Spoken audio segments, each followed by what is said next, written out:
በዳዋ ታሪክ ላይ ደግሞ ዳዋ ማድረግም ብቻ አይደለም መፈጸምንም አብሮ እየሰሩ ማሰራት የሚለውን ጉዳይ የምታየው በሐጅ ዘይኑ ነው። ሰደቃ ስጡ ብለው ዳዋ ሲያዙ ከራሳቸው ይጀምራሉ። ይሄ መስጂድ ካልተሰራ ልብሴን እሸጣለሁ፣ ኪታቤን እሸጣለሁ በማለት እንደዚሁም ደግሞ ሐቅ ነገር ላይ ጠንካራ ነበሩ። ምንም ነገር ይምጣ ከአላህ በስተቀር ማንንም የማይፈሩበትን ምሳሌ ሲያስረዱ የሚያደርጉት ዳዋ አነስ ያለ ነው። የቁርአን አያን ይወስዱልሃል። ያንን ግን ሸርሑ ግን በጣም ረጅም ነው። ዱዓ ሲያረጉ አሚን በሉ ይላል። ዱዓ ሰው ዝም ብሎ እንዲሰማ እጁ እንኳን ለመዘርጋት ከብዶት ማለት ነው። እጁ እንዲህ ለመዘርጋት ከብዶት ዝም ብሎ እንዲሰማ አሚን በሉ ይላል። እቺ አሚንታ የምትመጣ ቀን አለ። አቀልዱባት። እቺ አሚንታ የምትመጣ ቀን አለ። ሲቆጡ በቃ ልክ ሲልባቸው ሻምንታ የምትመጣ ቀን አለ። የምታስታውሳት ቀን አለ። ሻሚንታ ቀልድ መርሰው አላለ ታገኛታለህ፣ በዱንያ ላይ ታገኛታለህ።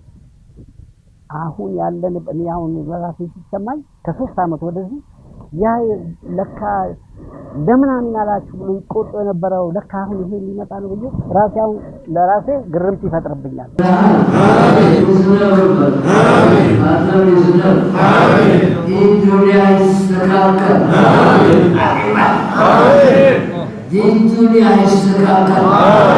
ሐጂ ዘይኑ ሙቀና ለደረሶችና ለሸዎች በተለየ ሁኔታ ኪታቦቻቸውን፣ ልብሶቻቸውን፣ ገንዘቦቻቸውንና በእጃቸው ያላቸውን ማንኛውም ነገሮች ያለ ሂሳብ መለገስ ባህሪያቸው ከፍተኛ ሆኖ ይገለጻል።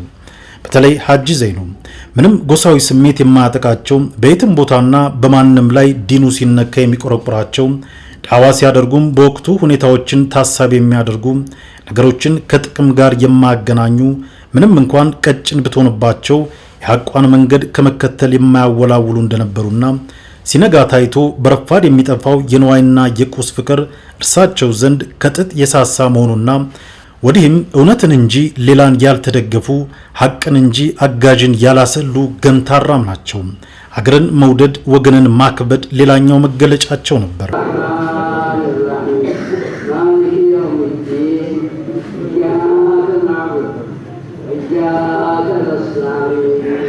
ማህበራዊ ህይወታቸው ከአካባቢ ሰው ጋር ሰምና ወርቅ ናቸው። ማንም ሰው ነው የሚነግርላቸው። እዚህ አይደለም ውጪ ድረስ የሚታወቁ ናቸው። በኢትዮጵያ የሚታወቁ ናቸው። በእኔ አንደበት ተገልጾ የሚያልቅ አይደለም የእሳቸው ስራና በአካባቢው ትልቅ አባት ናቸው። ለኢትዮጵያም ትልቅ አባት ናቸው። ሰው በመርዳት ድሃን በመርዳት በመመረቅ ሰው በማስታረቅ የተጣላ በማስታረቅ በብዙ ነገር ተነግሮ የማያልቅ ነገር ነው ሰርተው ያለፉ ሐጂ ዘይኑ። ተውልም ይገባባሉ። ተልጁም ልጅ ናቸው። ታዋቂ ማዋቂ ናቸው። ተዓሊሙም ዑለማ ናቸው። ለተላላቁ ሲሉ ሁሉንም እያቀፉ እንደው እየዳበሱ እየመቱ ሁሉንም ሰውን ያቀርባሉ። የእሳቸው አኽላቅ ሱብሃነሁ ወተዓላ በብን መላስ እንትን የሚልም አይደለም። ሲነሳም ደግሞ ኃይልም ሲመጣባቸው እንደዛው ነው። እሳቸው በጣም የሚያስቆጣቸው ነገር እስልምናን ያልሆነ አቅጣጫ ሲሸራረፍ ይቆጣሉ።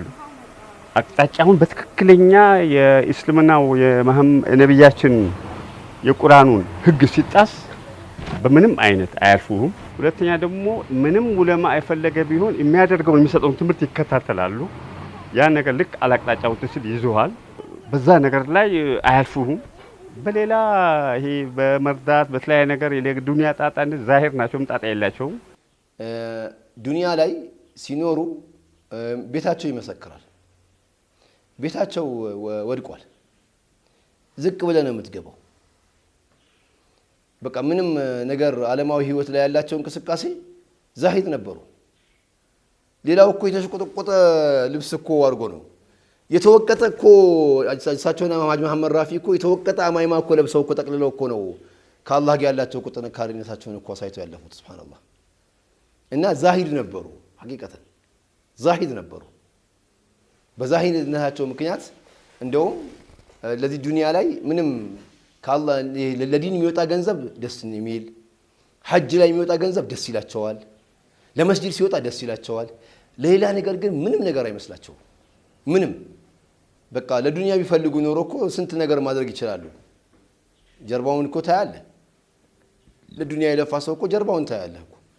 እንደውም አሁን ነው ወጣቱ ገብቶት ለዑለማ መኪና መግዛት፣ ለዑለማ ቤት መግዛት፣ ለዑለማ አንዳንድ ነገር ማድረግ አሁን ነው እንጂ በዛ ጊዜ እኮ መኪናም እኮ የሌላቸው ጊዜ ነበረኩ። ያ ሁላ ዘመን ተጋፍቶ ይሄዱ ነበረኩ። ስለዚህ እንደው ለዱንያ ህይወት ላይ ይሄን ያህል ትኩረት አልሰጡም። የአንድ ነገር መልካም